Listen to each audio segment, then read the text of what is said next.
Technical terms में समझते हैं। ऑप्शंस एक कॉन्ट्रैक्ट होता है जो आपको फ्यूचर में एक फिक्स्ड प्राइस पे बाई या सेल करने का राइट देता है, लेकिन करना ज़रूरी नहीं होता। और इस राइट के लिए आप एक प्रीमियम देते हो, जैसे एडवांस पैसा डील लॉक करने के लिए। और सबसे डेंजरस बात, अगर आप बायर हो तो लॉस सिर्फ प्रीमियम तक है, बट सेलर हो तो लॉस अनलिमिटेड हो सकता है। ऑप्शंस में दो प्लेयर्स होते हैं, बायर जिसको सिर्फ राइट मिलता है, नो कंपल्सन, एंड सेलर जिसको बायर के डिसीजन को मानना ही पड़ता है। तो आप क्या बनोगे, बायर जिसका लॉस फिक्स है या सेलर जिसका प्रॉफिट फिक्स है बट लॉस ऊपर से नीचे तक गिर सकता है। अब आते हैं कॉल ऑप्शन पे। कॉल ऑप्शन यानी राइट टू बाय। एग्जाम्पल अगर लेते हैं, रिलायंस का शेयर 2400 का, आपको लगता है 2600 तक जाएगा, तो आप लेते हो एक कॉल ऑप्शन। स्ट्राइक प्राइस होता है 2400 का एंड प्रीमियम 50 रुपये का। स्टॉक गया 2600 का तो प्रॉफिट 150 रुपये का, एंड स्टॉक अगर गिरता है 2300 तक का तो लॉस सिर्फ 50 रुपये का। सिंपल ना। अब सोचिए मार्केट गिर रहा है, यहाँ आता है पुट ऑप्शन। पुट ऑप्शन यानी कि right to cell.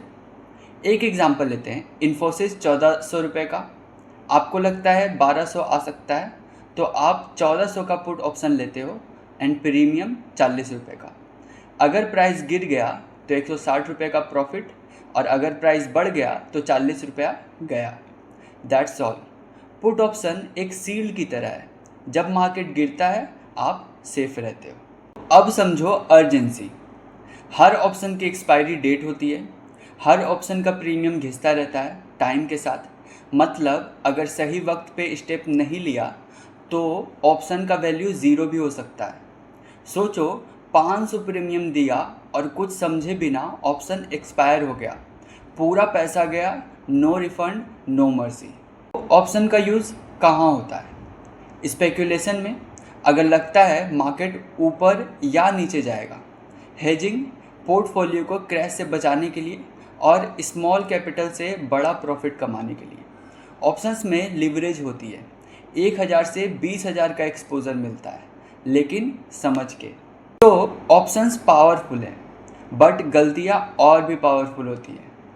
Premium ignore करना, एक्सपायरी भूल जाना, ऑप्शन सेल कर देना बिना बैकअप के, सिर्फ गेसेस पे ट्रेड करना।